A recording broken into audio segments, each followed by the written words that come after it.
ಶ್ರೀ ಗುರುಭ್ಯೋ ನಮಃ. ಆನಂದ ರಾಮಾಯಣದ ರಾಜ್ಯಕಾಂಡದ ಪೂರ್ವಾರ್ಧದ ಕಥಾಭಾಗ ನಡೆದಿದೆ. ಅದರಲ್ಲಿ ರಾಮಭಕ್ತ ವಿಷ್ಣು ಭಕ್ತರ ನಡುವೆ ವಿನೋದಕ್ಕಾಗಿ ನಡೆದಿರುವಂಥ ಒಂದು ಕಥೆ ಇದು. ರಾಮನೇ ಹೆಚ್ಚಿನವನು, ಕೃಷ್ಣನೇ ಹೆಚ್ಚಿನವನು ಅಂತ ಅವರಲ್ಲಿ ಕಲಹ ನಡೆದಿತ್ತು. ಕೃಷ್ಣ ಭಕ್ತ ಏನು ಹೇಳಿದ್ದ ಅದನ್ನು ನಿನ್ನೆ ನಾವು ಶ್ರವಣ ಮಾಡಿದ್ವಿ. ರಾಮಭಕ್ತ ಪ್ರತಿಯಾಗಿ ಉತ್ತರ ಕೊಟ್ಟ. ರಾಮ ತನ್ನ ಪತ್ನಿ ಸೀತೆಯನ್ನು ಕಳ್ಕೊಳ್ಳೇ ಇಲ್ಲ. ಛಾಯಾರೂಪಳಾದಂತಹ ಸೀತೆ ಅಂದರೆ ಸೀತೆಯ ಆಕೃತಿಯನ್ನು ಮಾತ್ರ ಕಳ್ಕೊಂಡಿದ್ದ, ಅವಳನ್ನೇ ಆತ ಬಿಡಿಸ್ಕೊಂಡ.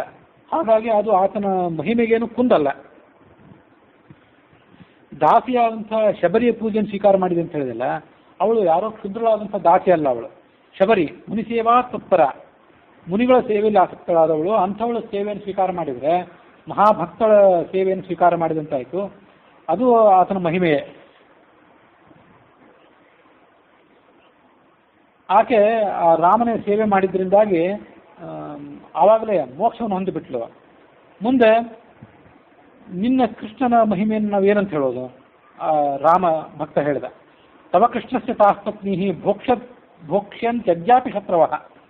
ಕೃಷ್ಣನಿಗೆ 16,108 ಜನ ಪತ್ನಿಯರಿದ್ರು, ಅದನ್ನು ಮಹಿಮೆ ಅಂತೆಲ್ಲ ಹೇಳ್ತಿಯಲ್ಲ, ಆ ಪತ್ನಿಯರ ಗತಿ ಏನಾಯ್ತು ಕೊನೆಗೆ? ಕೃಷ್ಣನ ಅವತಾರ ಮುಗಿದ ಮೇಲೆ ಅವಳ ಕಳ್ಳಕಾಕರ ದರೋಡೆಕೋರರ ಪಾಲಾಗಿಬಿಟ್ರು. ಯಾಕೆಂದ್ರೆ ಕೃಷ್ಣನ ಅವತಾರ ಪರಿಸಮಾಪ್ತಿ ಆದ ಬಳಿಕ ಅರ್ಜುನನ ಶಕ್ತಿಯೇ ಕ್ಷೀಣಿಸಿತು. ಅದೆಲ್ಲ ಹರಿವಂಶದ ಭಾಗವತದಲ್ಲಿ ಬಂದಿತ್ತು. ಆತನ ಕೈಯಲ್ಲಿದ್ದಂಥ ಧನುಸ್ಸು ಕೂಡ ಒಂದು ನಿರುಪಯೋಗಿಯಾದಂಥ ದಂಡವಾಗಿಬಿಡ್ತು. ಹಾಗಾಗಿ ಆ ಅರ್ಜುನ ದ್ವಾರಕಾನಗರಕ್ಕೆ ಹೋಗಿ ಆ ಕೃಷ್ಣನ ಅಳಿಗಳು ಕೆಲವರು ಪತ್ನಿಯರು, ಈ 8 ಜನ ಅಷ್ಟಮಹಿಷಿಯರು, ಇವರನ್ನೆಲ್ಲ ಅವರೆಲ್ಲ ದೇವಾಂಶ ಸಂಭೂತರಾದ್ರಿಂದ ಅವ್ರನ್ನ ಯಾರನ್ನು ಮುಟ್ಲಿಕ್ಕೆ ಯಾರಿಗೂ ಸಾಧ್ಯವಿಲ್ಲ. ಉಳಿದವರು ಕೆಲವರು ಪತ್ನಿಯರು ಏನಿದ್ರು ಅವರನ್ನೆಲ್ಲ ಕರೆದುಕೊಂಡು, ಸೈನ್ಯವನ್ನು ಕರೆದುಕೊಂಡು ಅರ್ಜುನ ತನ್ನ ಹಸ್ತಿನಾವತಿ ಕಡೆಗೆ ಬರ್ತಾ ಇದ್ದ. ಆಗ ಕೆಲವು ದರೋಡೆಕೋರರು ಆತನ ಮೇಲೆ ದಂಡೆತ್ತಿ ಆತನನ್ನು ಸೋಲಿಸಿ ಆ ಪತ್ನಿಯರನ್ನೆಲ್ಲ ಅಪಹಾರ ಮಾಡಿಬಿಟ್ರು. ಇದು ಆ ಕೃಷ್ಣನ ಮಹಿಮೆ.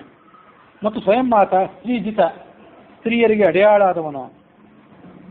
ಸ್ತ್ರೀಯಾದತ್ತಃ ಕೃತ ಪ್ರಯಕ್ರೀತಸ್ಯ ನಾರದ. ಸ್ತ್ರೀಯರಿಗೆ ಆತ ಯಾವ ಮಟ್ಟದಲ್ಲಿ ಅಡೆಯಾಳಿ ಆಗಿಬಿಟ್ಟಿದ್ದ ಅಂದರೆ, ಆತನ ಪತ್ನಿ ಸತ್ಯಭಾಮೆ ರುಕ್ಮಿಣಿ ಇರಬೇಕು. ರುಕ್ಮಿಣಿ ಅವನನ್ನು ತಕಡಿಯಲ್ಲಿ ಕೂಡಿಸಿ ಮಾರಿಬಿಟ್ಲು ನಾರದನಿಗೆ. ಸರ್ವಾಸಾಂ ಕಾಮಪೂರ್ತ್ಯರ್ಥಂ ನಿದ್ರಾವರ್ಜಿತ. 16,108 ಜನ ಸ್ತ್ರೀಯರನ್ನು ಮದುವೆ ಮಾಡಿಕೊಂಡ ಮೇಲೆ ಅವರೆಲ್ಲರ ಯೋಗಕ್ಷೇಮದ ವಿಚಾರಕ್ಕಾಗಿ ರಾತ್ರಿ ನಿದ್ದೆ ಇಲ್ಲದೆ ಈತ ಒದ್ದಾಡಬೇಕಾಯಿತು. ಈ ಇಬ್ಬರು ಅಂಟಮಂದ್ರು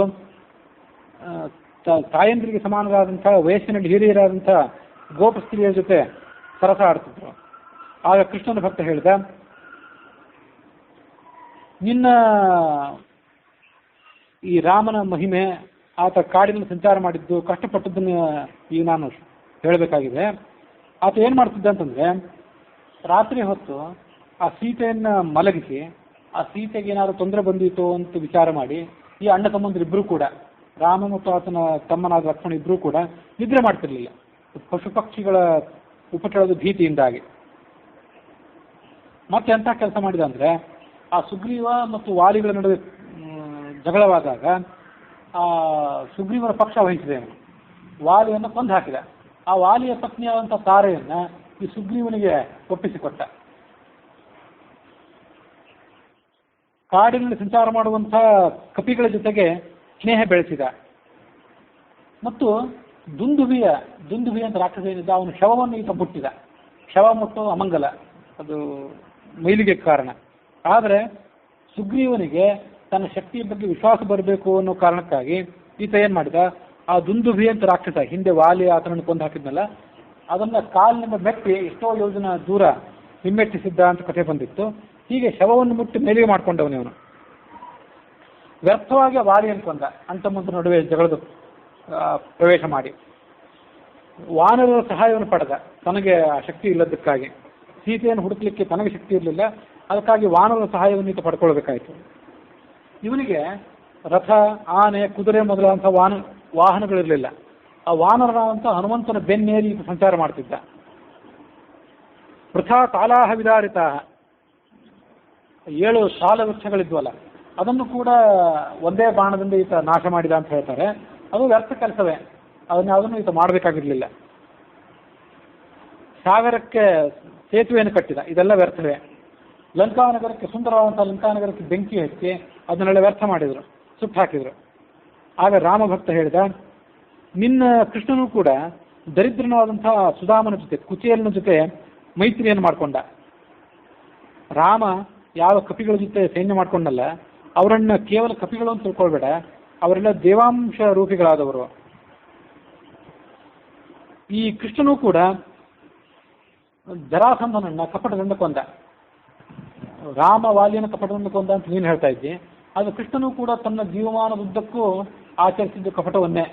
ಕಪಟ ಮಾಡಿಕೊಂಡೇ ಆ ಜರಾಸಂಧನನ್ನ ಭೀಮನ ಮೂಲಕ ಕೊಲ್ಲಿಸಿದ. ಈತನಿಗೆ ಯಾವತ್ತೂ ಕೂಡ ಆ ಗೋಪಾಲಕರೇ ಸಹಾಯಕರು. ಗೋಪಾಲಕರ ಜೊತೆ ಈತ ಯಾನ ಅಂದರೆ ಅವ್ರನ್ನ ಬೆನ್ನ ಮೇಲೆ ಹೊತ್ಕೊಳ್ಳೋದು, ಇಂಥವೆಲ್ಲ ಆಟಗಳನ್ನ ಆಡ್ತಿದ್ದ. ಅವರು ಓಡುವ ಸ್ಪರ್ಧೆ ಇಟ್ಕೊಂಡಿದ್ರು ಅಂತ ಹರಿವಂಶ ಭಾಗವತದಲ್ಲಿ ಬಂದಿತ್ತು. ಯಾರು ಸೋಲ್ತಾರೆ ಅವರು ಗೆದ್ದವರನ್ನು ಹೆಗಲ ಮೇಲೆ ಕೂಡಿಸ್ಕೊಂಡು ಸವಾರಿ ಮಾಡಬೇಕು ಅಂತ ಹೀಗೆಲ್ಲ ಇತ್ತು. ಅದನ್ನೆಲ್ಲ ರಾಮ ಉಪಾಸಕ ರಾಮಭಕ್ತ ವರ್ಣನೆ ಮಾಡಿದ. ಕಾಶಿನಗರಕ್ಕೆ ಬೆಂಕಿ ಹಚ್ಚಿಸಿದ. ಯಾವ ರಾಜನದು ಅಂತ ನನಗೆ ಈಗ ಕೂಡ ನೆನಪಿಲ್ಲ. ಆ ರಾಜನನ್ನ ಹಿಮ್ಮೆಟ್ಟಿಸ್ಲಿಕ್ಕಾಗಿ ಕಾಶಿನಗರಕ್ಕೆ ಆತ ಬೆಂಕಿ ಹಚ್ಚಿಸಿದ. ಮುಂದೆ ರುಕ್ಮಿ ವಿರೂಪಿತ, ಹೆಂಡತಿಯ ಅಣ್ಣನಾದಂಥ ರುಕ್ಮಿಯನ್ನ ಹಿಡಿದುಕೊಂಡು ಬಂದು ಆತನ ತಲೆ, ಗಡ್ಡ ಇತ್ಯಾದಿಗಳನ್ನೆಲ್ಲ ಭಗದತ್ತ ಅಸ್ಸಾಮಿನ ರಾಜ, ಕಾಮರೂಪದ ಪ್ರದೇಶದ ರಾಜ, ಇದು ನೆನಪಿಲ್ಲ. ಕಾಶಿಗೆ ಯಾವತ್ತು ಸಮಯದಲ್ಲಿ ಬೆಂಕಿ ಹಚ್ಚಿದ ಅಂತ ನೆನಪಿಲ್ಲ. ರುಕ್ಮಿ ವಿರೂಪಿತ ಶಿವಭಕ್ತೇನ ಸಮರಃಕೃತೋ ಬಾಣೇನ ಸಾದರಂ. ಬಾಣಾಸುರನ ಜೊತೆ ಯುದ್ಧ ಮಾಡಿದ. ಬಾಣಾಸುರ ಅಂದ್ರೆ ಅದು ಶಿವನ ಭಕ್ತ. ತನ್ನ ಮೊಮ್ಮಗನಾದಂಥ ಅನಿರುದ್ಧ ಆ ಬಾಣಾಸುರನ ಮಗಳು ಉಷೆಯನ್ನ ಮದುವೆ ಆದಾಗ ಅಲ್ಲಿ ಈತ ಹೋಗಿ ಶಿವಭಕ್ತನಾದಂಥ ಬಾಣನ ಜೊತೆ ಯುದ್ಧ ಮಾಡಿದ. ಕೊನೆಗೆ ಶಿವನ ಜೊತೆನೂ ಯುದ್ಧ ಮಾಡಿದ. ಇದೆಲ್ಲ ಅಲ್ಲದೆ ಆ ರಾಜಸೂಯಾದ ಸಮಯದಲ್ಲಿ ಶಿಶುಪಾಲನಿಂದ ನಿಂದೆಗೊಳಗಾದ. ಪರೈಹಿ ಪೌತ್ರೌ ಹಿತೋ ಯಸ್ಯ ಏನ ಸ್ತ್ರೀಣಾಂ ಪರಸ್ಪರಂ. ಶತ್ರುಗಳು ಈತನ ಮೊಮ್ಮಕ್ಕಳನ್ನ ಅಪಹಾರ ಮಾಡಿಬಿಟ್ಟಿದ್ರು. ಪರೈಹಿ ಪೌತ್ರೋ ಜಿತೌ ಯಸ್ಯ ಏನ ಸ್ತ್ರೀಣಾಂ ಪರಸ್ಪರಂ ಕೃತಾ ವಿಷಮತಾ ಚಾತ್ರ ಪಾರಿಜಾತಾರ್ಪಣಾದಿಭಿ. ಒಮ್ಮೆ ಅನಿರುದ್ಧನನ್ನ ಬಾಣಾಸುರ ಕಟ್ಟಿ ಹಾಕಿದ್ದ, ಕೃಷ್ಣನ ಮೊಮ್ಮಗನಾದಂಥ ಅನಿರುದ್ಧನನ್ನ. ಮತ್ತೊಮ್ಮೆ ಯಾವುದು ನೆನಪಿಲ್ಲ. ಹೀಗೆ 106 ಜನ ಮೊಮ್ಮಕ್ಕಳು ಅವನಿಗೆ. ರಾಕ್ಷಸರ ಅಪಹರಣಕ್ಕೊಳಗಾಗೋದು ಮತ್ತು ಕೃಷ್ಣ ಅದನ್ನು ಹೋಗಿ ಬಿಡಿಸೋದು, ಇಂಥ ಘಟನೆಗಳೆಲ್ಲ ನಡೆದಿತ್ತು. ಅದನ್ನೆಲ್ಲ ಮತ್ತೊಂದು ಬಾರಿ ಯಾವಾಗಾದರೂ ಗಮನಿಸಿ ನೋಡ್ತೀನಿ.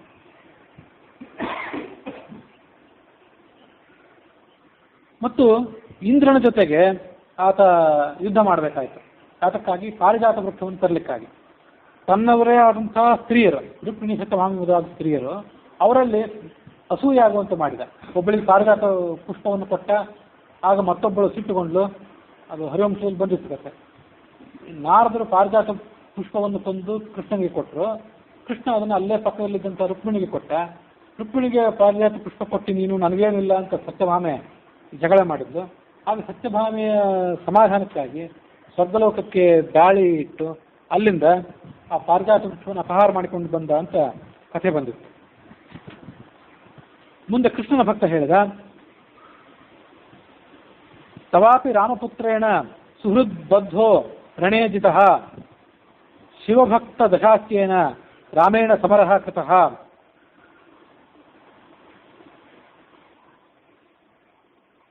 ನಿನ್ನ ರಾಮನ ಮಗ ಯೂಪಕೇತು ಅಂತ, ಶತ್ರುಘ್ನನ ಮಗ, ರಾಮನ ಮಗ ಅಲ್ಲ, ರಾಮನ ತಮ್ಮನ ಮಗನಾದಂಥ ಶತ್ರುಘ್ನನ ಮಗನಾದಂಥ ಯೂಪಕೇತು, ಆತ ತನ್ನ ಹೆಣ್ಣು ಕೊಟ್ಟ ಮಾವನಾದಂಥ ಕಂಬುಕಂಠನನ್ನೇ ಹಿಡಿದು ಹಾಕಿಬಿಟ್ಟಿದ್ದ.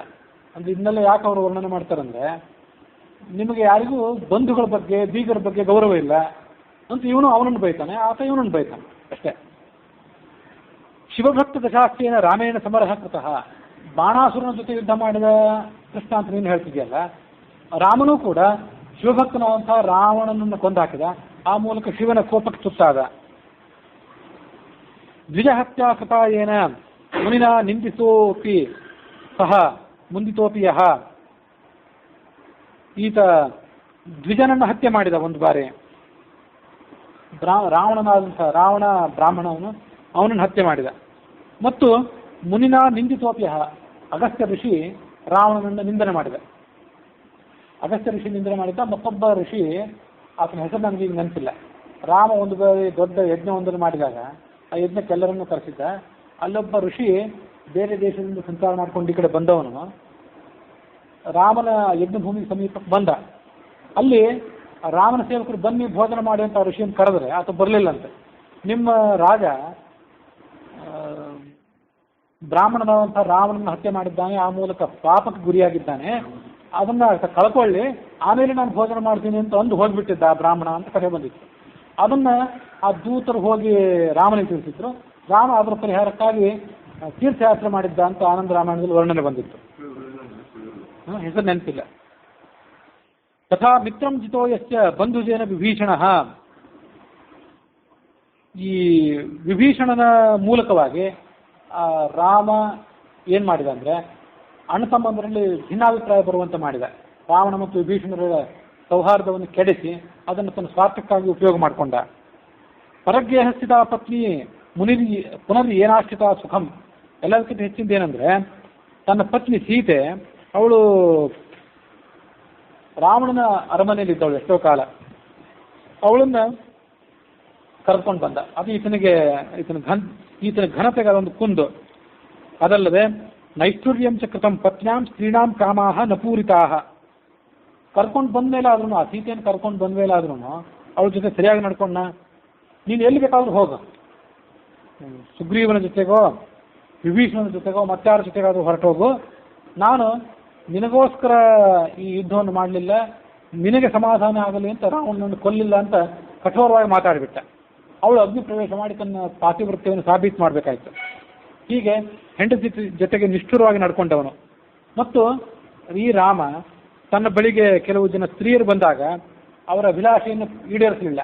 ನಾನೀಗ ಏಕಪತ್ನಿ ವ್ರತಸ್ಥ, ಮುಂದೊಮ್ಮೆ ಯಾವಾಗಾದರೂ ನಿಮ್ಮ ಅಪೇಕ್ಷೆಯನ್ನು ಈಡೇರಿಸ್ತೀನಿ ಅಂತ ಅವರನ್ನು ಕಳಿಸಿಬಿಟ್ಟ. ಯಾನಾರೂಢ ಕಥಾಯಾತ್ರಾ ವೇಶ್ಯಾಹ ಪೃಷ್ಟಾಹ ತಥಾ ರಹ. ಈತ ತೀರ್ಥಯಾತ್ರೆ ಮಾಡಿದ. ಹೇಗೆ ಮಾಡಿದ ತೀರ್ಥಯಾತ್ರೆಯನ್ನ? ಪುಷ್ಪಕ ವಿಮಾನದಲ್ಲಿ ಕುತ್ಕೊಂಡು ಮಾಡಿದ. ಅದನ್ನ ಈ ಕೃಷ್ಣನ ಭಕ್ತ ನಿಂದನೆ ಮಾಡಿದ. ತೀರ್ಥಯಾತ್ರೆಯನ್ನು ನಡ್ಕೊಂಡು ಮಾಡಬೇಕು ಅಂತ ಅಲ್ಲೇ ಬಂದಿರ್ತದ. ತೀರ್ಥಯಾತ್ರೆಯನ್ನು ನಡ್ಕೊಂಡು ಮಾಡಬೇಕು, ಈ ವಾಹನದ ಮೇಲೆ ಕೂತ್ಕೊಂಡು ತೀರ್ಥಯಾತ್ರೆ ಮಾಡಬಾರದು. ಆದರೆ ಸಾಮಂತರಾಜರಾದವರು ಮತ್ತು ಸಾಧಾರಣ ಸನ್ಯಾಸಿಗಳಾದವರು ನಡ್ಕೊಂಡೇ ತೀರ್ಥಯಾತ್ರೆ ಮಾಡಬೇಕು. ಚಕ್ರವರ್ತಿ ಆದವನು, ಮಹಾರಾಜಾಧಿರಾಜನಾದವನು ಮತ್ತು ಮಹಾಪೀಠಾಧ್ಯಕ್ಷನಾದಂಥ ಸನ್ಯಾಸಿ, ಇವರೆಲ್ಲ ವಾಹನ ಇರಲಿಕ್ಕೆ ತಪ್ಪಿಲ್ಲ ಅಂತ ಅದೇ ಆನಂದ ರಾಮಾಯಣ ಹೇಳಿತು. ಆಗ ಕೃಷ್ಣನ ಭಕ್ತ ಏನು ಮಾಡಿದ? ನಿನ್ನ ರಾಮ ನಡೆದುಕೊಂಡು ತೀರ್ಥಯಾತ್ರೆ ಮಾಡಿಕೊಂಡು ಪುಣ್ಯವನ್ನು ಗಳಿಸಬೇಕಾಗಿದ್ದವನು ಯಾನವನ್ನೇರಿ, ಪುಷ್ಪಕ ವಿಮಾನವನ್ನೇರಿ ತೀರ್ಥಯಾತ್ರೆ ಮಾಡಿ ಆ ತೀರ್ಥಯಾತ್ರೆಯನ್ನು ಪ್ರಕ್ರಿಯೆಗೆ ಅವಮಾನ ಮಾಡಿದ. ಪತಿವೃತ್ತಿಯಾದಂತಹ ಸೀತೆಯಲ್ಲಿ ದೋಷಾರೋಪ ಮಾಡಿ ಅವಳನ್ನು ಪರಿತ್ಯಾಗ ಮಾಡಿದ. ಮತ್ತೊಮ್ಮೆ ಪುತ್ರಂ ಹಂತುಂ ಕೃತಾಚಾಜ್ಞ ಶೂದ್ರ ಸಿಂಹವಧೌ ಕೃತವು. ತನ್ನ ಮಗನಾದಂತಹ ಕುಶನನ್ನೇ ಕೊಲ್ಲು ಅಂತ ಲಕ್ಷ್ಮಣನಿಗೆ ಆಜ್ಞೆ ಮಾಡಿದ್ದ. ಕುಶಲವರಿಬ್ಬರು ಅಶ್ವವನ್ನು ಬಂಧನ ಮಾಡಿದ್ರಲ್ಲ, ಆಗ ಕುಶನನ್ನು ಬೇಕಾದ್ರೂ ಕೊಂದು ಬಿಡು, ನಿನಗೇನು ಬ್ರಹ್ಮಹತ್ಯಾ ದೋಷ ಬರೋದಿಲ್ಲ ಅಂತ ಲಕ್ಷ್ಮಣನನ್ನ ಈ ರಾಮ ಹುರಿದುಂಬಿಸಿದ್ದ. ಮುಂದೆ ಏನು ಮಾಡಿದ? ಶೂದ್ರನಂತ ಶಂಭೂಕನನ್ನು ವ್ಯರ್ಥವಾಗಿ ಕೊಂದು ಹಾಕಿದ. ಸಿಂಹವನ್ನು ಕೊಂದ. ಒಂದು ಯಾವುದೋ ಸಿಂಹವನ್ನು ಕೊಲ್ಲುವಂಥ ಪ್ರಸಂಗ ರಾಮನಿಗೆ ಬಂದಿರಬೇಕು. ಅದು ಪ್ರಾಯಶಃ ಮುಂದೆ ಬರ್ತಿರ್ಬೇಕು ಈ ರಾಜ್ಯಕಾಂಡದಲ್ಲಿ, ಇಲ್ಲಿ ತನಕ ಬಂದಿಲ್ಲ. ಪತ್ನಿ ಸಕ್ತಾಶ್ರಿತ ಏನ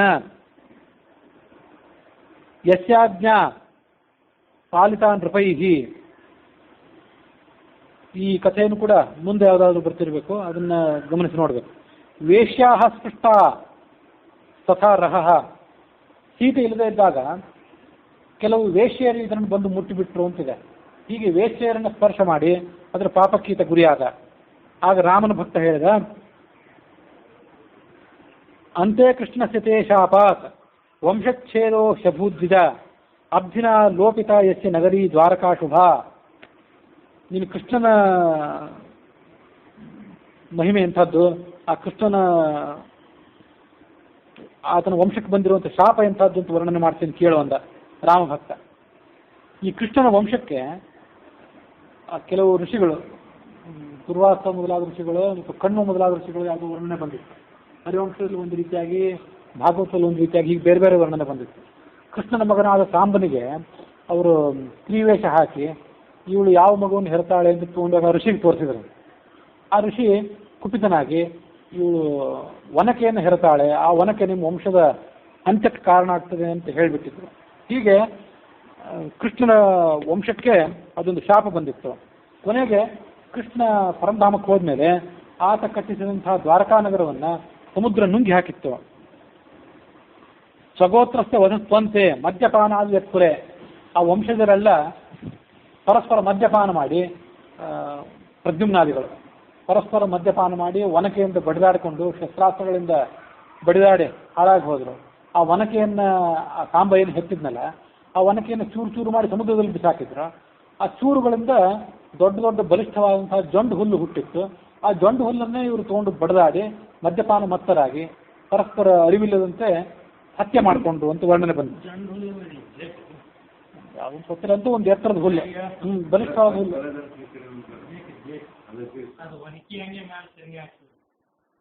ಅಬ್ಧಿನಾ ಲೋಪಿತಾ ಯಸ್ಯ ನಗರಿ ದ್ವಾರಕಾ ಶುಭ ದರ್ಶನಂ ಹಿ ಅರ್ಜುನಾಯ ಅಂತೆ ಏನ ಮಿತ್ರಾಯ ನಾರ್ಪಿತಂ. ಕೃಷ್ಣ ಪರಂಧಾಮಕ್ಕೆ ಹೋಗಿದ್ದಾನೆ ಅಂತ ಕೇಳಿ ಅರ್ಜುನ ಕೊನೆಗೊಮ್ಮೆ ಆತನನ್ನು ನೋಡಬೇಕು ಅಂತ ಬಂದ. ಆದರೆ ಅಂಥ ಮಹಾಭಕ್ತನಾದಂಥ ಸಖನಾದ ಅರ್ಜುನನಿಗೆ ಕೃಷ್ಣನ ದರ್ಶನ ಸಿಗಲಿಲ್ಲ. ಹಾಗೆ ನೋಡಿದರೆ ಕೃಷ್ಣನ ಕೊನೆಗಾಲಕ್ಕೆ ಯಾರಿಗೂ ದರ್ಶನ ಸಿಗಲೇ ಇಲ್ಲ. ಒಬ್ಬಂಟಿಯಾಗಿ ಆತ ಪರಂಧಾಮಕ್ಕೆ ಹೋಗಿಬಿಟ್ಟ. ಸ್ವಸ್ಥಾನಂ ಗಮನಂ ಏನ ಕೃತಂ ಏಕಾಕಿನ ಯಥ. ಮತ್ತು ಅವನಿಗೆ ಅಂತ್ಯ ಎಂಥದ್ದು, ಯಾವನೋ ಬೇಡರವನು ಹೊಡೆದ ಬಾಣದ ಏಟಿಗೆ ಗುರಿಯಾಗಿ ಆತ ಪರಂಧಾಮಕ್ಕೆ ಹೋಗ್ಬೇಕಾಯ್ತು. ಆಗ ಕೃಷ್ಣನ ಭಕ್ತ ಈ ಮುಂದಿನಂತೆ ಮಾತು ಹೇಳಿದ, ನಿಮ್ಮ ರಾಮ ತನ್ನ ಮಗನಾದಂಥ ಕುಶನ ಜೊತೆಗೆ ಯುದ್ಧ ಮಾಡಿದ, ಸೀತೆಯನ್ನ ತ್ಯಾಗ ಮಾಡಿದ. ಸೀತಾ ಚಟ್ಟಾಚೇತಿ ಲೋಕಂ ಪ್ರಸಾರ್ಯ ವಾಲ್ಮೀಕಿ ಆಶ್ರಮಂ ಗತ್ವ ದೃಷ್ಟೌ ಸೀತಾಸ್ತುತೌ. ಲೋಕದ ದೃಷ್ಟಿಗೆ ಏನು ಮಾಡಿದ, ಸೀತೆಯನ್ನು ನಾನು ಪರಿತ್ಯಾಗ ಮಾಡಿಬಿಟ್ಟಿದ್ದೇನೆ ಅಂತ ಹೇಳಿ ವೈರಾಗ್ಯದ ಸೋಗ ಹಾಕಿ ಜೀವನ ನಡೆಸಿದ. ಆದರೆ ಸೀತೆಯನ್ನು ವಾಲ್ಮೀಕಿ ಆಶ್ರಮದಲ್ಲಿ ಸುಖವಾಗಿ ಇಟ್ಟಿದ್ದ. ಸೀತೆಗೆ ಲವಕುಶರಿಬ್ಬರು ಮಕ್ಕಳಾಗಿ ಜನಿಸಿದಾಗ ಆ ಲವಕುಶರನ್ನು ನೋಡಿ ಬರಬೇಕು ಅಂತ ರಾತ್ರಿ ರಹಸ್ಯವಾಗಿ ಹೋಗಿದ್ದ ಇವನು. ವಾಲ್ಮೀಕಿ ರಾಮಾಯಣದಲ್ಲದು ಆನಂದ ರಾಮಾಯಣ ಕಥೆ.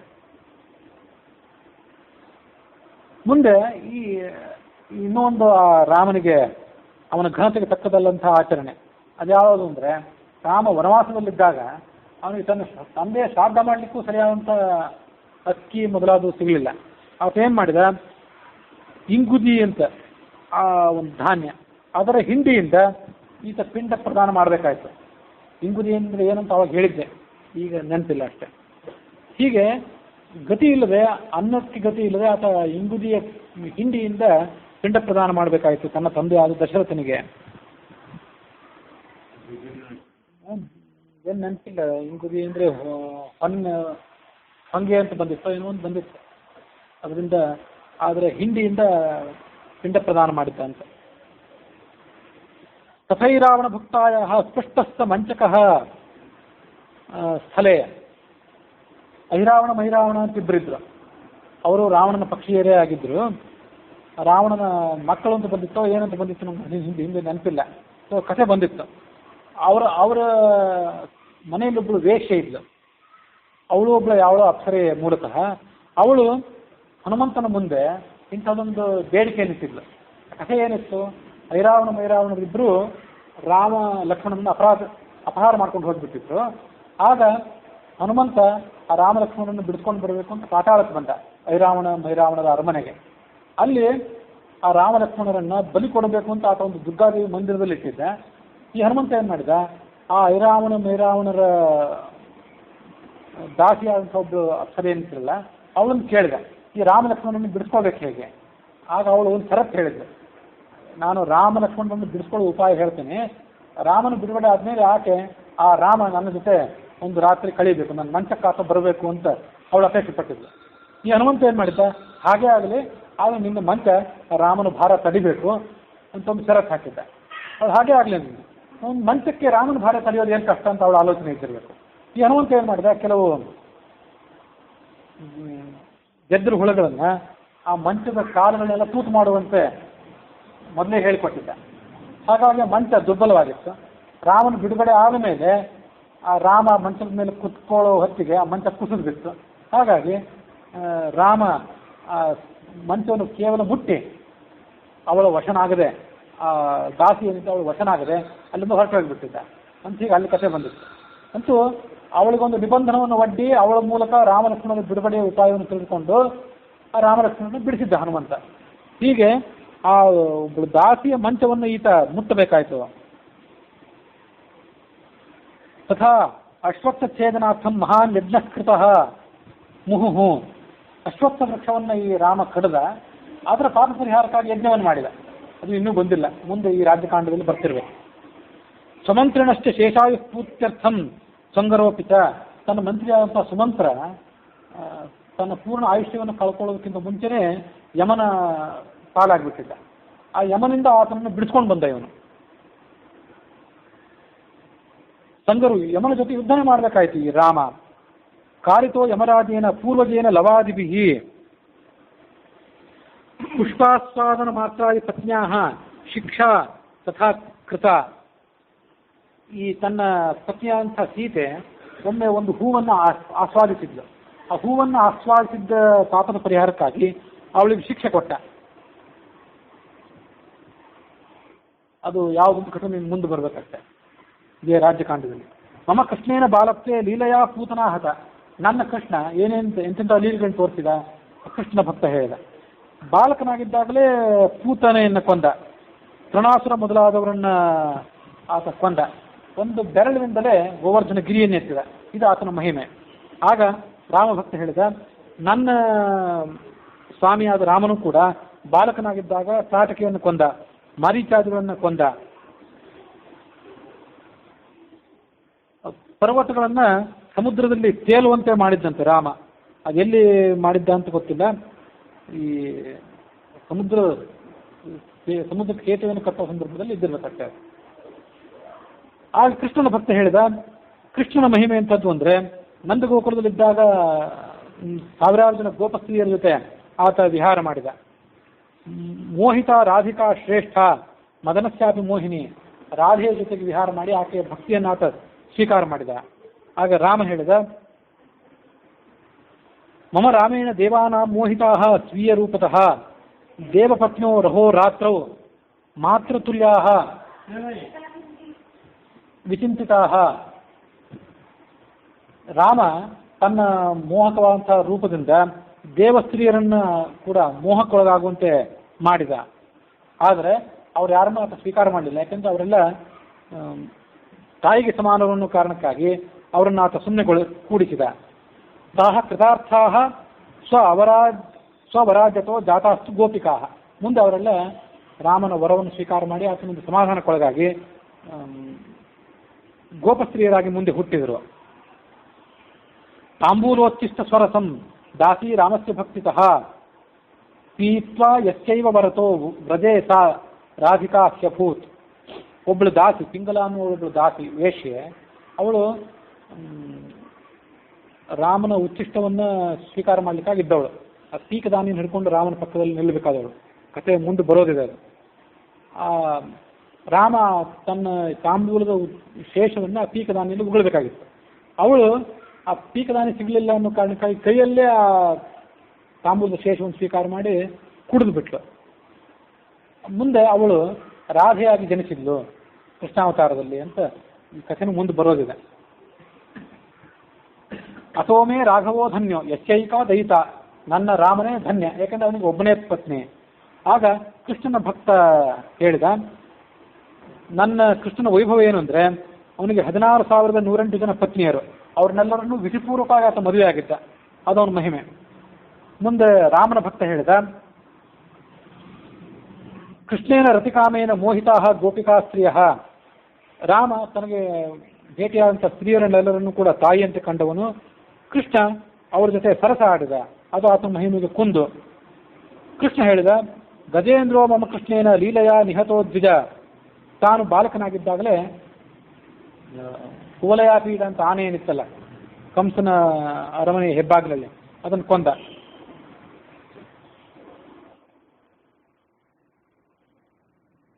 ಆಗ ರಾಮ ಅದಕ್ಕೆ ಪ್ರತಿಯಾಗಿ ಹೀಗೆ ಉತ್ತರಿಸಿದ.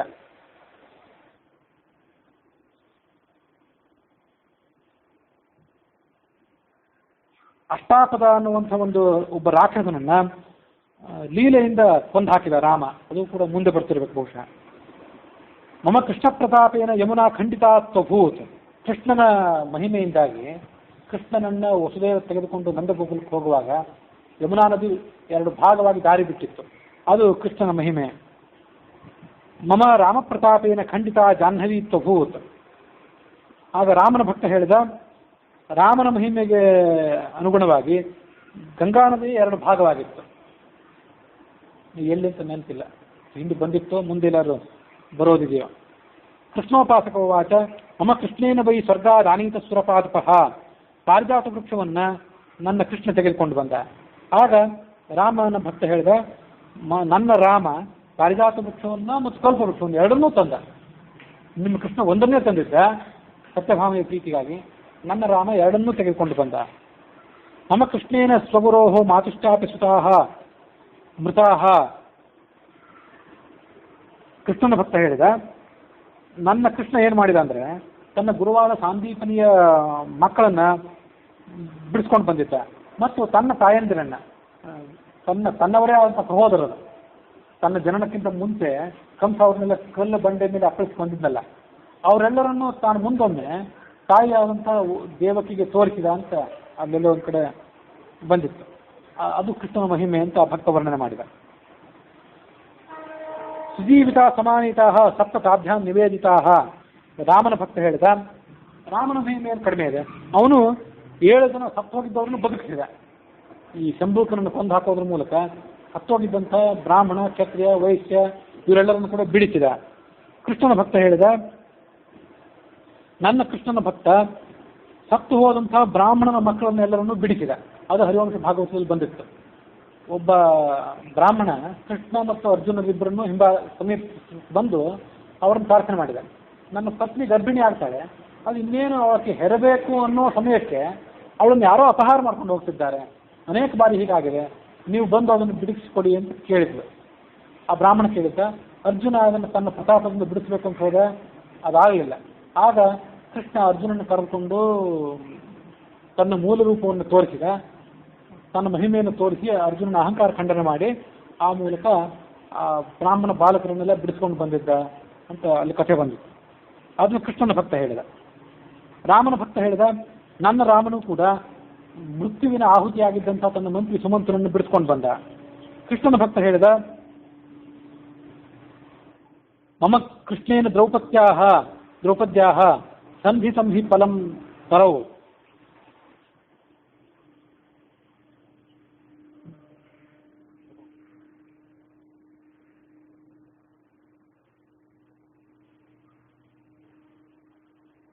ದ್ರೌಪದಿಗೆ ತೃಪ್ತಿ ಆಗಬೇಕು ಅನ್ನೋ ಕಾರಣಕ್ಕಾಗಿ ಈ ಕೃಷ್ಣ ಫಲ ಇಲ್ಲದೆ ಇರುವಂಥ ಒಂದು ವೃಕ್ಷದಲ್ಲಿ ಫಲ ಹುಟ್ಟುವಂತೆ ಮಾಡಿದ.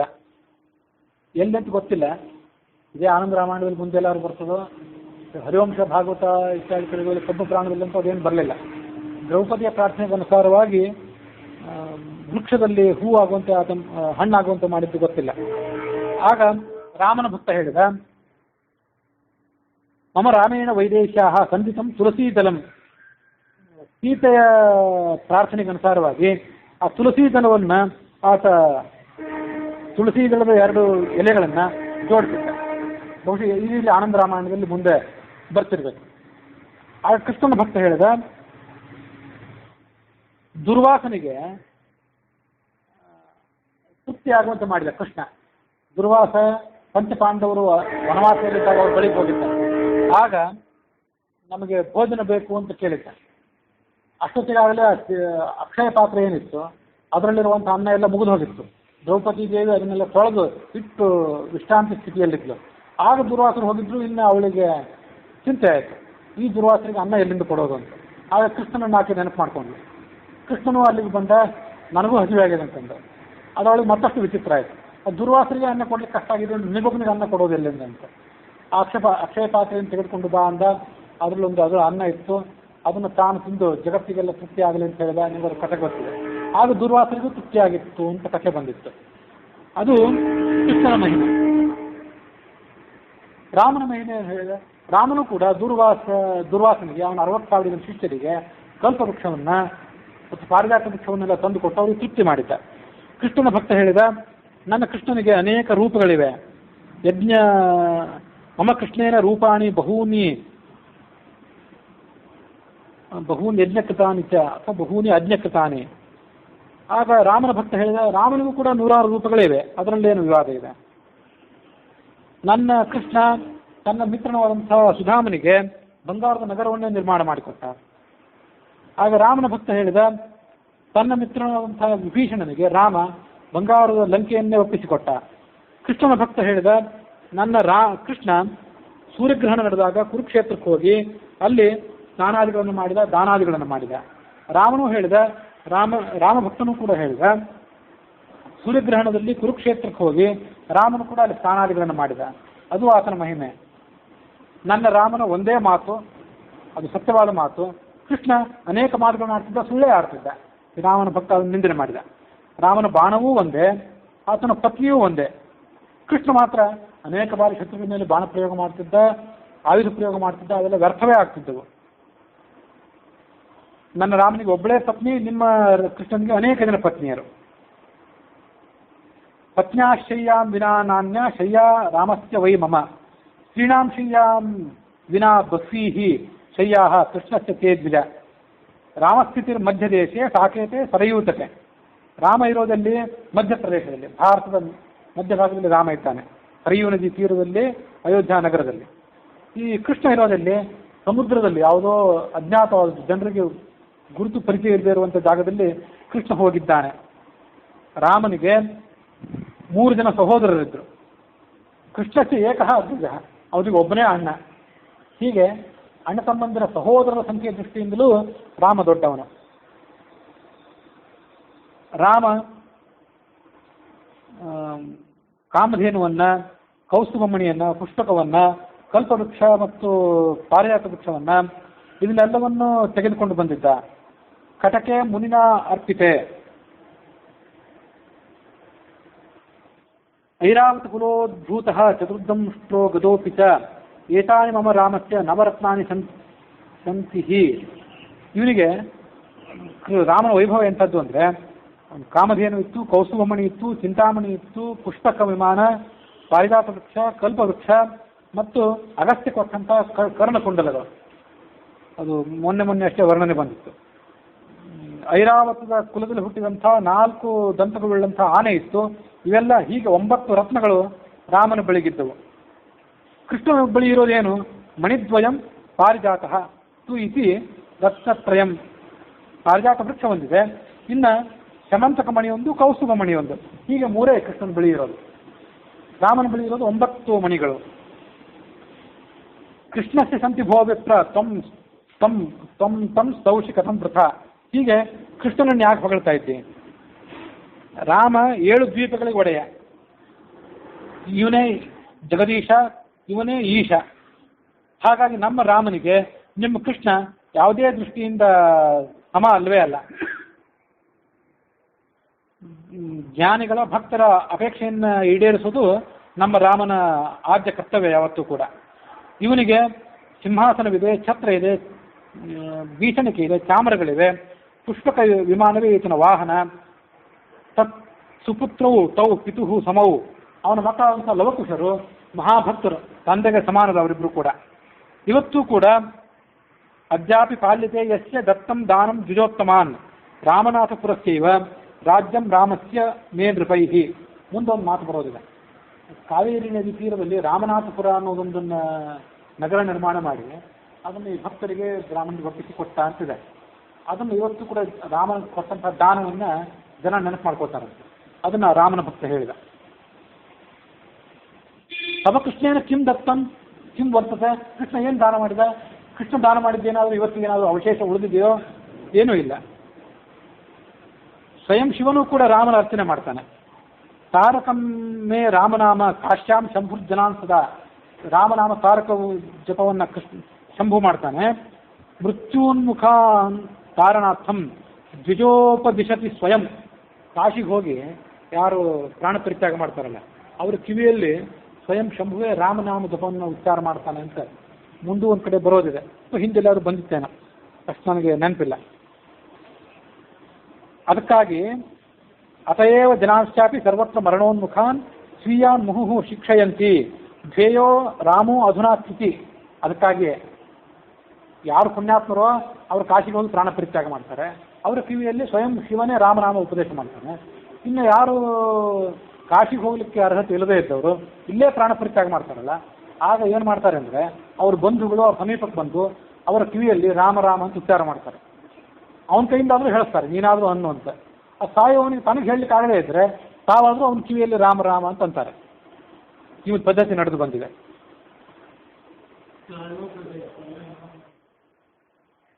ತಥಾ ಪ್ರಾಣಿ ವಿಮೋಕ್ಷಾರ್ಥಂ ಸದಾ ಕಚ್ಚವವಾಹಕೈ ರಾಮ ರಾಮೇತಿ ರಾಮೇತಿ ನಾಮ ಭೂಮಿಯ ಮುದೀಯತೆ. ಸಾಯುವವನ ಕಿವಿಯಲ್ಲಿ ರಾಮ ರಾಮ ಅಂತ ಹೇಳ್ತಾರೆ, ಆ ಸಾಯುವವನ್ನು ಹೊತ್ಕೊಂಡು ಹೋಗುವಾಗ ಆವಾಗಲೂ ರಾಮ ರಾಮ ಅಂತ ರಾಮನಾಮ ಉಚ್ಚಾರ ಮಾಡ್ತಿರ್ತಾರೆ. ಇದೆಲ್ಲ ರಾಮನ ಮಹಿಮೆ. ಎನ್ನಾಮ ಮಹಿಮಾ ಚೋಕ್ತಂ ತಂ ತೌಂ ಯಧುನಾ ಮುಹುಹು ವಾಲ್ಮೀಕಿನ ಕಥೆಯವ ಪೂರ್ವಂ ತಚ್ಚರಿತಂ ಕೃತಂ. ಅದಕ್ಕಾಗಿಯೇ ವಾಲ್ಮೀಕಿ ಚರಿತ್ರೆಯನ್ನು, ಈ 100 ಕೋಟಿ ಶ್ಲೋಕಗಳಿಂದ ಕೂಡಿದ ರಾಮನ ಚರಿತ್ರೆಯನ್ನು ವಾಲ್ಮೀಕಿ ಮಾಡಿದ. ಕೃಷ್ಣಾದೀನಾಂ ಚರಿತ್ರಾಣಿ ಸಂತಿ ಅಂತರ್ಗತಾನಿ. ಕೃಷ್ಣನ ಚರಿತ್ರೆಯಲ್ಲಿ ಇದರಲ್ಲೇ ಸೇರಿ ಹೋಗಿದೆ, ಹೊರತು ಕೃಷ್ಣನ ಚರಿತ್ರೆ ಪ್ರತ್ಯೇಕವಾಗಿಲ್ಲ ಅಂದ ರಾಮನ ಭಕ್ತ. ಹೀಗೆ ಹೇಳಿ ಆತ ಸುಮ್ಮನೆ ಆದ. ರಾಮದಾಸ ಗುರು ಆ ವಿಷ್ಣುದಾಸ ಶಿಷ್ಯನಿಗೆ ಹೀಗೆ ಹೇಳಿದ. ಹೀಗೆ ಅವರಿಬ್ಬರಲ್ಲಿ ಪರಸ್ಪರ ವಿವಾದ ನಡೆಯಿತು. ಆಗ ಆಕಾಶದಿಂದ ಒಂದು ವಾಣಿ ಕೇಳಿ ಬಂತು. ರಾಮಸ್ಯಾಗ್ರೇ ಚ್ಯುತಿಕೇಶಾಮಪಿ ಕರ್ತುಂ ಘಟೇತನ. ರಾಮನ ಸ್ತೋತ್ರ ಆಯಿತು ಅಂದರೆ ಅದರ ಮುಂದೆ ಪ್ರತ್ಯೇಕವಾಗಿ ಮತ್ತೊಬ್ಬರು ಯಾರ ಸ್ಥಿತಿಯೂ ಕೂಡ ಬೇಕಾಗಿಲ್ಲ, ರಾಮನ ಸ್ತೋತ್ರವೇ ಸ್ತೋತ್ರ ಅಂತ ಆಕಾಶವಾಣಿ ಕೇಳಿ ಬಂತು. ಸಭೆಯಲ್ಲಿದ್ದವರು ಮತ್ತು ಆ ಪುರಾಣವನ್ನು ಹೇಳಿದಂತಹ ಆಚಾರ್ಯ ಇದನ್ನೆಲ್ಲ ಅವನು ಕೂಡ ಅದನ್ನೆಲ್ಲ ಆಕಾಶವಾಣಿಯನ್ನು ಕೇಳಿದರು. ಅವರೆಲ್ಲ ಚಪ್ಪಾಳೆ ತಟ್ಟಿ ಅದನ್ನು ಸ್ವಾಗತ ಮಾಡಿದರು. ಮತ್ತು ರಾಮಭಕ್ತನಾದಂಥ ಬ್ರಾಹ್ಮಣ ಏನಿದ್ದಲ್ಲ ಅವನನ್ನು ಪುಷ್ಪವೃಷ್ಟಿಯಿಂದ ಪ್ರಶಂಸೆ ಮಾಡಿದರು. ದೇವತೆಗಳು ಕೂಡ ವಿಮಾನದಲ್ಲಿ ಬಂದು ಅಲ್ಲಿದ್ದವರು ಸಂತೋಷದಿಂದ ಅದನ್ನೆಲ್ಲ ಕೇಳಿದರು. ಆ ರಾಮ ಭಕ್ತನನ್ನು ಅವರು ಪ್ರಶಂಸೆ ಮಾಡಿದರು. ಸದಾ ಕೃಷ್ಣೋಪಾಸಕ ಸ ಲಜ್ಜಯ ನತಮಸ್ತಕ. ಕೃಷ್ಣನ ಭಕ್ತ ನಾಚಿ ಆ ರಾಮಭಕ್ತನಿಗೆ ನಮಸ್ಕಾರ ಮಾಡಿದ. ರಾಮಭಕ್ತ ತಾನು ಅಲ್ಲಿಂದ ಎದ್ದು ಕೃಷ್ಣ ಭಕ್ತನನ್ನು ದೃಢವಾಗಿ ಆಲಿಂಗನ ಮಾಡಿಕೊಂಡ. ಈ ಮುಂದಿನಂತೆ ಮಾತು ಹೇಳಿದ. ಈ ಶ್ಲೋಕವನ್ನು ಕೇಳಿ ಅಂತ ಹೇಳಿದ ಅವನು. ನ ನಂದಸೂನೋ ಸ್ತಕಸ್ತಿ ರಾಮೋ ನ ರಾಮತೋನ್ಯೋ ವಸುದೇವ ಸೂನು ತಥಾ ಪ್ಯಯೋಧ್ಯ ಪುರ ಪಾಲ ಬಾಲೆ ಸಲಕ್ಷ್ಮಣೇ ಧಾವತಿ ಮೇ ಮನೀಷಾ. ಕೃಷ್ಣನಿಗಿಂತ ಹೊರತಾಗಿ ರಾಮ ಇಲ್ಲ, ರಾಮನಿಗಿಂತ ಹೊರತಾಗಿ ಕೃಷ್ಣ ಇಲ್ಲ. ಇದು ಸಕಲ ಶಾಸ್ತ್ರಗಳ ಸಾರವೇ. ಆದರೆ ನಾನು ರಾಮನ ಭಕ್ತನಾಗಿದ್ದೇನೆ, ನನಗೆ ರಾಮನ ಬಗ್ಗೆ ಒಲವು ಹೆಚ್ಚಷ್ಟೆ. ಹಾಗಂತ ಮಾತ್ರ ಕೃಷ್ಣನ ಬಗ್ಗೆ ನನಗೆ ತಿರಸ್ಕಾರ ಏನಿಲ್ಲ. ಇಲ್ಲಿ ತನಕ ಕೃಷ್ಣನ ನಿಂದೆ ಮಾಡಿದ್ದೇನಿದೆ ಸುಮ್ಮನೆ ವಿನೋದಕ್ಕಾಗಿ ಮಾಡಿದೆ. ಕೃಷ್ಣನು ರಾಮರು ಇಬ್ಬರು ಒಂದು ಅಂತ ನನಗೆ ಗೊತ್ತಿದೆ. ತವೇಶ್ವಯಾದ್ವಿಜ ಶ್ರೇಷ್ಠ ವೇದ್ಮಿ ತೌ ದೌ ಸಮಾವಿತಿ. ನೀನು ಏನೋ ಹೇಳಿದೆ, ವಾದಕ್ಕಾಗಿ ನೀನು ಹೇಳಿದ್ದಕ್ಕೆ ಪ್ರತಿಯಾಗಿ ಹೇಳಬೇಕು ಅನ್ನೋ ಹಠಕ್ಕಾಗಿ ನಾನು ಕೃಷ್ಣನ ನಿಂದೆ ಮಾಡಿದೆ. ಕೃಷ್ಣನ ನಿಂದೆ ಮಾಡಬೇಕು ಅಂತ ನನಗೆ ಅಭಿಪ್ರಾಯವೇನಿಲ್ಲ. ರಾಮ ಏವಾತು ಕೃಷ್ಣಶ್ಚ ಕೃಷ್ಣ ಏವಾತು ರಾಘವ. ಇದೇ ಶಾಸ್ತ್ರಗಳ ಸಾರ. ಇವರಿಬ್ಬರಿಗೂ ಕೂಡ ವ್ಯತ್ಯಾಸವಿಲ್ಲ. ಮಾನಯ ಜಂತರಂ ಯೋ ನ ತಯೋ ರಾಮಕೃಷ್ಣಯೋ ಪರಸ್ಪರಂ ಸ ನಿರಯೇ ಪತಿಷ್ಯತಿ ನ ಸಂಶಯ. ರಾಮಕೃಷ್ಣ ಇವರಿಬ್ಬರನ್ನು ಬೇರೆ ಬೇರೆ ಅಂತ ತಿಳ್ಕೊಂಡು ರಾಮನನ್ನಾಗಲಿ ಕೃಷ್ಣನನ್ನಾಗಲಿ ಯಾರು ನಿಂದೆ ಮಾಡ್ತಾರೋ ಆತ ನರಕಕ್ಕೆ ಹೋಗಿ ಬೀಳ್ತಾನೆ. ಹೀಗೆ ಹೇಳಿ ರಾಮಭಕ್ತ ಸುಮ್ಮನಾದ. ಆಗ ಸಭಾಸದರೆಲ್ಲ ಅವನ ಜ್ಞಾನವನ್ನು ಪ್ರಶಂಸೆ ಮಾಡಿದರು. ಮುಂದೆ ಆ ಮಾಘ ಮಾಸ ಮುಗಿದ ಬಳಿಕ ಆ ಪ್ರಯಾಗ ಕ್ಷೇತ್ರದಿಂದ ಅವರಿಬ್ಬರು ಕೃಷ್ಣನ ತೆರಳಿದರು. ಕೃಷ್ಣನ ಭಕ್ತ ದ್ವಾರಕೆಗೆ ಹೋದ, ರಾಮನ ಭಕ್ತ ಅಯೋಧ್ಯೆಗೆ ಮರಳಿದ. ಹಾಗಾಗಿ ಕೃಷ್ಣ ಈ ಗುರು ಕೃಷ್ಣನ ಶಿಷ್ಯನಿಗೆ ಅದನ್ನು ಉಪದೇಶ ಮಾಡಿದ. ಅವತಾರಗಳಲ್ಲಿ ರಾಮನಿಗಿಂತ ಮಿಗಿಲಾದಂಥ ಅವತಾರವಿಲ್ಲ ವಿಷ್ಣುವಿನ ಅವತಾರಗಳಲ್ಲಿ. ಅತಸ್ಥಂ ಭಜ ಭಾವೇನ ತತ್ತೇವ ಚರಿತಂ ಶೃಣು. ಅವನ ಕಥೆಯನ್ನೇ ಕೇಳು, ಬೇರೆ ಯಾವ ಕಥೆಯನ್ನು ಕೇಳಬೇಡ. ಯದನ್ಯತ್ ವರ್ಣಯಾಮ್ಯಗ್ರೆ ಮಹಾಮಂಗಲ ಕಾರಕಂ. ಮುಂದೂ ಕೂಡ ಅನೇಕ ರಾಮನ ಚರಿತ್ರೆಗಳನ್ನು ನಾನು ವರ್ಣನೆ ಮಾಡುತ್ತಿದ್ದೇನೆ ಅಂತ ಆತ ಹೇಳಿದೆ. ಆದರೆ ಒಟ್ಟಾರೆ ವರ್ಣನೆ ಇದೆ ಭಗವಂತನ ಅವತಾರಗಳಲ್ಲಿ ರಾಮನ ಅವತಾರವೇ ಶ್ರೇಷ್ಠ, ಕೃಷ್ಣನ ಅವತಾರವೇ ಶ್ರೇಷ್ಠ ಅಂತ ಹೀಗೆ ಶ್ರೇಷ್ಠ ಅನ್ನೋದು ಯಾವುದೂ ಇಲ್ಲ. ಎಲ್ಲ ಅವತಾರಗಳು ಅದರಲ್ಲಿ ಶ್ರೇಷ್ಠವೇ. ಆದರೂ ಕಲವು ಕೃಷ್ಣ ಪ್ರಶಸ್ತಿಕೆ. ಕಲಿಯುಗದಲ್ಲಿ ಕೃಷ್ಣನ ಅವತಾರ ಹೆಚ್ಚು ನಮಗೆ ಪ್ರಸ್ತುತವಾಗುತ್ತೆ. ದುರ್ಜನರನ್ನ ಹತ್ಯೆ ಮಾಡಿದ ಕಾರಣಕ್ಕಾಗಿ ಮತ್ತು ಗೀತೋಪದೇಶವನ್ನು ಮಾಡಿ ಮನುಕುಲವನ್ನು ಉದ್ಧಾರ ಮಾಡಿದ ಕಾರಣಕ್ಕಾಗಿ. ಇದು ಆಚಾರ್ಯರು ಕೊಟ್ಟಂತಹ ನಿರ್ಣಯ. ಇತಿ ಶತಕೋಟಿ ರಾಮಚರಿತಾಂತರ್ಗತೆ ಶ್ರೀಮದ್ ಆನಂದ ರಾಮಾಯಣೆ ರಾಜ್ಯಕಾಂಡೆ ಪೂರ್ವಾರ್ಧೆ ರಾಮಕೃಷ್ಣ ಉಪಾಸಕಯೋ ವಿವಾದೋ ನಾಮ ತೃತೀಯ ಸರ್ಗಃ ಸಮಾಪ್ತಃ.